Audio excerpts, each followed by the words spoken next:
வணக்கம் நேர்களே. இந்திய பங்குச்சந்தை நிப்டி இன்றைய தினம் 24,500 முடிவடைந்திருக்கிறது. Mark to market investors loss பார்த்தோம்னா 4 லட்சம் கோடியை தொட்டுள்ளது. போல பிராடர் மார்க்கெட்ல ஒரு பிரஷர் காணப்பட்டது என்று சொல்லலாம். செக்டார்ஸ்லயும் இன்றைய தினம் பிரஷரை பார்க்க முடிஞ்சது. மெயினா கீ ரீசன்ஸ் அப்படின்னு பார்த்தோம்னாக்க ட்ரம்ப்னுடைய tariff is the key concern. 50% ஏறியது. அதனால செவ்வாய்க்கிழமை அண்ட் வியாழக்கிழமையும் இன்னைக்கு பார்த்தோம்னா மார்க்கெட் இறங்கி இருக்கு. ரெண்டாவது பார்த்தோம்னா ஜூன் ஆன்வர்ட்ஸ் எஃப்ஐ மார்க்கெட்ல பர்சிஸ்டன்ட் செல்லிங். ஸோ அதனால மார்க்கெட் சென்டிமெண்ட் ஸ்டில் அந்த நெகட்டிவ் சைடு. மூன்றாவது கார்பரேட் ரிசல்ட்ஸ்லாம் பார்த்தோம்னா ஒரு வீக்கனிங் ரிசல்ட்ஸை காமிச்சிருக்கிறதும் ஒரு ஒரு முக்கிய கூறுன்னு சொல்லலாம்.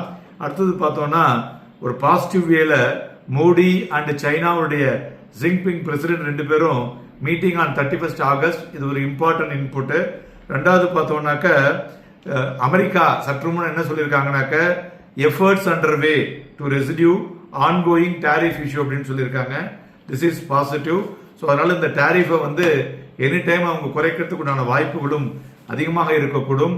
மூன்றாவது BSE introduces pre open for equity futures from August 8 சொல்லியிருக்காங்க. நான்காவது duty free cotton imports for next 3 months அப்படின்னு அரசாங்கம் அறிவித்திருக்கிறதுனால எக்ஸ்போர்ட்ஸுக்கு பெரிய அழுத்தங்கள் இருக்காது.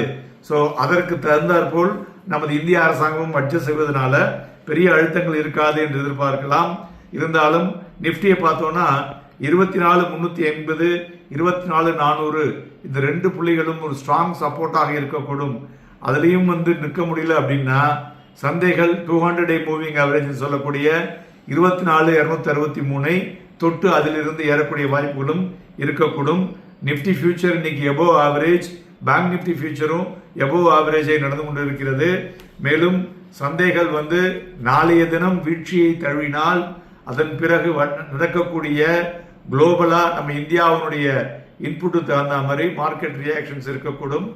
By on dip is the strategy. Happy trading and happy investing.